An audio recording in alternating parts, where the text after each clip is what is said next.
without any objections, the trial has just adjourned. This is day 30. Today, we saw the witnesses of the defense, the city assessors of Taguig and Quezon City, testify on the fair market value and the assessed value of the different properties of Chief Justice Renato Corona and his wife, Cristina. Basically, what the defense wanted to do was to establish the basis of the figures that the Chief Justice used in his declaration of his statement of assets, liabilities, and net worth. The defense says these figures were actually based on the numbers that are determined by the city council in the ordinances, the fair market value, as well as the assessed value. So they are pointing out that the Chief Justice did not invent these numbers and actually has legal basis. But as Senate President Juan Ponce Enrile pointed out, what is important is the acquisition cost in the SAL-N.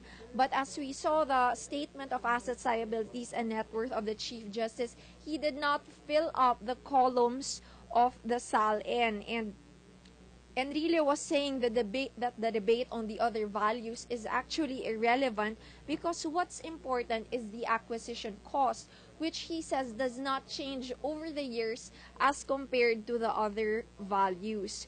We saw that lead defense counsel Serafin Cuevas was also pointing out that if there is a simple mistake, he says in the declaration of the SAL, and that might not constitute an impeachable offense. Of course, this still remains up to the senators what they would consider if they would say that these so-called simple mistakes, if indeed there were mistakes, are impeachable or not.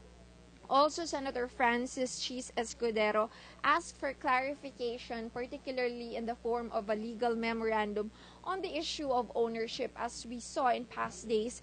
And even during the presentation of the prosecution, there was confusion on when a property is actually considered owned by a certain person.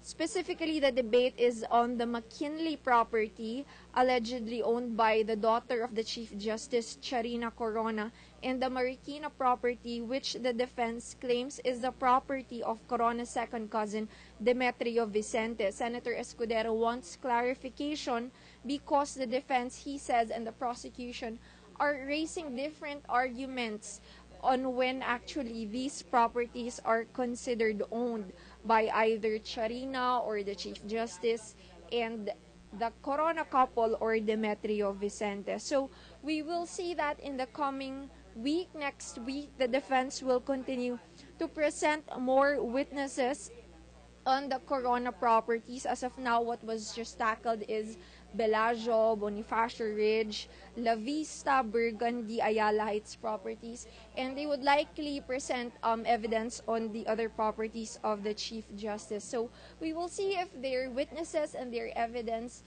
stand, if what questions the senators will be asking, as well as the prosecutors in their cross-examination.